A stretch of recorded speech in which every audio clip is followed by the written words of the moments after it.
Hello music listeners, underground enthusiasts, and anybody else who misses the SoundCloud era of music. Listen, I understand that people make fun of you guys for being perpetually stuck in 2017, at least your music tastes being stuck there, but you know what? I'm gonna step out and empathize. I get it. I recently revisited a lot of the SoundCloud era music that I listened to when I was in high school, and honestly, a lot of it does hold up very nicely. I mean, sure, the writing might seem a little juvenile at times, and a lot of the songs are underproduced and undermixed, but I also think that really is a lot of the charm of it. So to those of you out there who can't seem to let that era go, I get it. I really do. I get it. But we're not here to talk about that. We're here to talk about the present, the music coming out right now.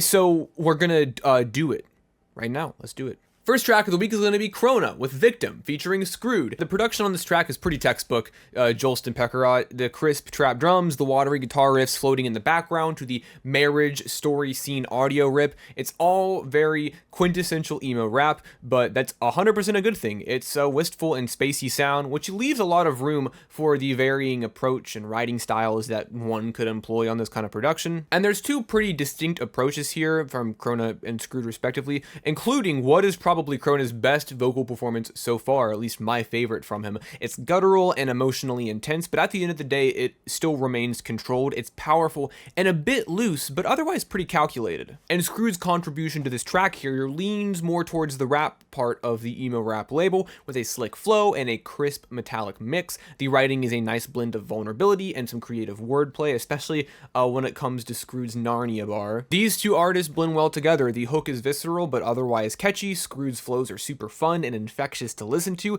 If you like classic emo rap at all, you will like this. And then up next, we've got a new wishlane track with Swiss Army Knife. This track has got a pretty killer acoustic lead, grounded by this woody tone that chugs along, along with some light plucking. And wishlane makes the smart move of keeping the vocals here pretty raw for the most part, creating a much more dynamic, textured, organic sound in how the singing interacts with the instruments.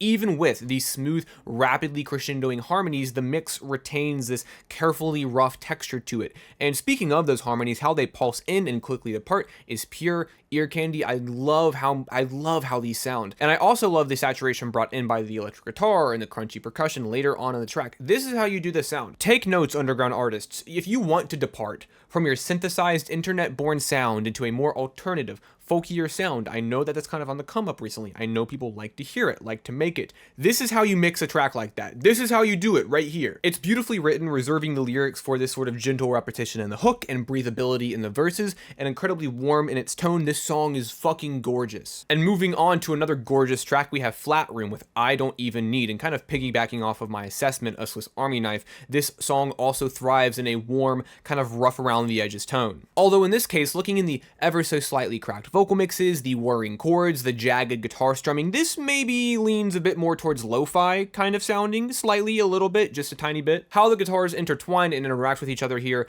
is gorgeous, with sways of chords sheltering twangy plucks tucked away into the mix. It is a warm and wistful arrangement, and that's not even mentioning how pretty Flatroom's vocals and writing are here. It all loosely fits into this sort of contemporary slow jam sound, with Flatroom crooning soft falsettos over the warm saturation. And if the song stylistically ended there, stopped there, I would be more than satisfied, but it pushes itself into a metallic, crunchy alternative rock sound with these pitched vocals and jagged guitar drones, which is transitioned in by these dissonant swirls of piercing and mechanical talking. The song concludes with an abrasive explosion of deep kicks and pulsing synth chords that fill up every little bit of stereo space that the song has before kind of toning down, dying back down into that original gentle sound. I'm pretty obsessed with this track. I think it sounds fantastic. I think that Flatroom has pretty much hit every single mark that they were going for with this. I love it. We've got a new Guardin track with Push, Pull, Follow. I appreciate Guardin's willingness to inject his personal style into a myriad of different sounds because his crisp,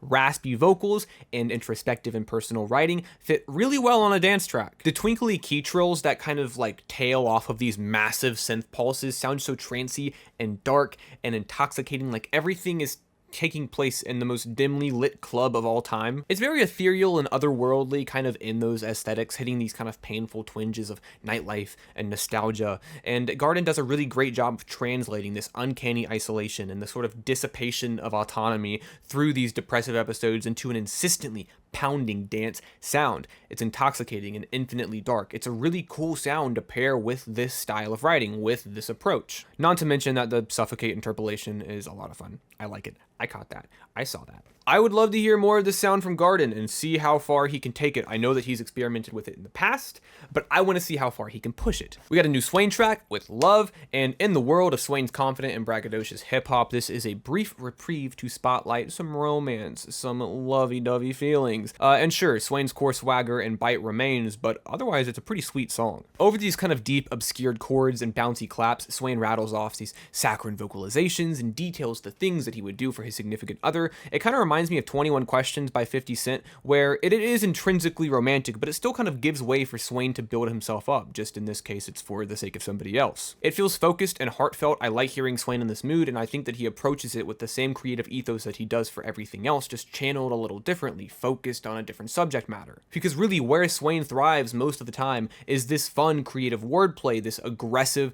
bite to his delivery. He really covers a lot of ground with what he's writing lyrically. This kind of narrows it down a little bit. He gives himself this sort of intentional tunnel vision to feel really focused. Not to mention, it also reminds me of a Swaine classic being Radiate, which is still one of my favorite tracks by him, even as the years pass. This one's pretty slick. I like it a lot. And then to finish out this week's list, we have Lucaisaiah with Id, which is a great glitchy electronic track jam-packed with a lot of fun textures, from piercing synth arpeggios, to rumbling bass drones, to trancey and ambient atmospheres, to playful buzzing, it's great. I like how generally hazy and muddy things get without losing the dynamic that the track has. There's kind of a contrasting blend of a lot of dry and wet sounds, and it kind of teases this spill over of sound, but it reels itself back in just before kind of spilling over, and so it pushes the threshold of that sound without breaking what makes it good. And it's got a really lush, full sound to it, with so many melodies sparkling with how crisp and futuristic they sound. It's pretty short, at just under 2 minutes, but it has the heart and soul of a 9-minute ambient electronic arrangement. I think it's a lot of fun and hits that nice mark of nostalgic ambience. And that is going to do it for this week's list. Did you listen to these songs? Let me know how you feel if you did. If you didn't listen to these songs, go listen to them, come back, tell me what you thought. I value your opinion. This is a two-way street here. Like, subscribe, do all of the fun YouTube stuff, and catch me in the next video where an identical clone of myself does the video instead, and you will never know.